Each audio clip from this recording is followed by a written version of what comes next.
प्रिय विद्यार्थियों, आज हम doctor Louis जिपियो Tessitori, Munshi Devi Prasad, रानी लक्ष्मी कुमारी चूड़ावत, वाकीदास और पृथ्वीराज राठौड़ पर चर्चा करेंगे। इनमें सर्वप्रथम हम डॉक्टर लुई जिपियो टेसिटोरी पर चर्चा करेंगे। टेसिटोरी प्रसिद्ध भाषा वैज्ञानिक, इतिहासकार और विशेषज्ञ पुरातत्ववेत्ता थे। इनका जन्म 13 दिसंबर 1887 ईस्वी को इटली के उदिने शहर में हुआ। यह बीकानेर के महाराजा गंगा सिंह के समकालीन थे। डॉक्टर टेसिटोरी महोदय ने राजस्थान के इतिहास, मातृभाषा और साहित्य को संसार के सामने लाने का श्रेय दिया जाता है। टेसिटोरी ने प्रसिद्ध कवि पृथ्वीराज राठौड़ को डंगल भाषा का हेरोस कहा था। इनकी मृत्यु 22 नवंबर 1919 ईस्वी को बीकानेर में हुई तथा इनकी छतरी व स्मारक बीकानेर में ही बना हुआ है। नेक्स्ट, सूर्यमल मिश्रण। प्रसिद्ध कवि सूर्यमल मिश्रण की गणना बूंदी के 5 रत्नों में की जाती है। इनका जन्म कार्तिक शुक्ला एकम को 1815 ईस्वी में हुआ। इनका प्रसिद्ध ग्रंथ वंशभास्कर था। इस ग्रंथ में डंगल भाषा का प्रयोग हुआ तथा यह ग्रंथ बूंदी राज्य पर प्रकाश डालता है। सूरमल मिश्रण राजस्थान में नवजागरण के प्रथम कवि थे तथा 19वीं सदी के महान कवियों में इनका ओहदा था। बूंदी के महाराव राम सिंह के यह दरबारी कवि थे। इनके पिता चंडीदान भी बूंदी राज्य के आश्रित कवि थे।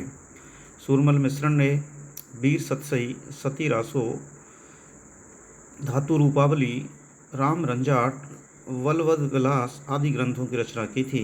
इन सभी ग्रंथों में वंशभास्कर इनका महत्वपूर्ण काव्य था। इस ग्रंथ में गुलाम वंश, खिलजी वंश, तुगलक वंश, सैद वंश, मुगल वंश व अफगानों का राजस्थान के संदर्भ में वर्णन किया गया है।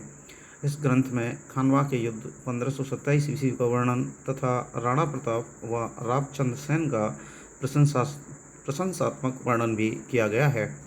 वंशभास्कर में सूरमल मिश्रण ने राजपूतों को अग्निवंश का होना बताया है।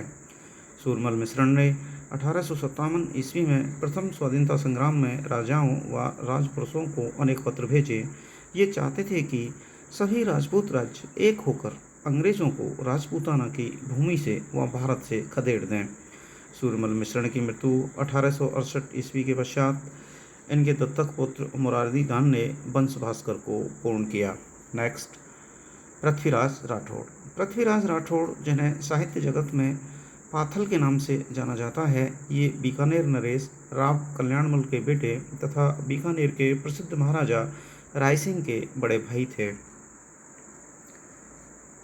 पृथ्वीराज राठौड़ ने बेली किशन रुक्मणी री नामक काव्य की रचना की। इस काव्य में भक्ति रस की प्रधानता है तथा 16वीं शताब्दी के रहन सहन, रीति रिवाज, त्यौहार, वेशभूषा के बारे में जानकारी मिलती है। पृथ्वीराज राठौड़ को कवि टेसिटोरी ने डंगल भाषा का हेरोस कहा, क्योंकि डंगल भाषा के कवियों में पृथ्वीराज का स्थान सबसे ऊंचा था। इनके द्वारा रचित ग्रंथों में दशम भागवत रादुहा, गंगा लहरी, बसदे राउत, दशरथ राउत मुख्य हैं।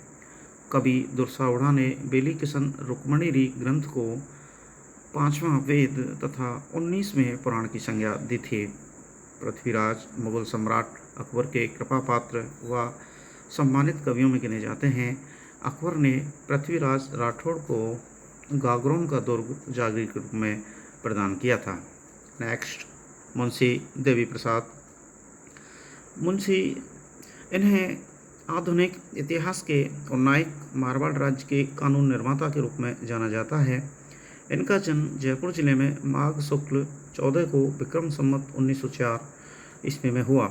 मुंशी देवी प्रसाद शोषण विरोधी तथा नागरिक अधिकारों के समर्थक थे। वे तवारीख महकमा नामक संस्था के सदस्य थे।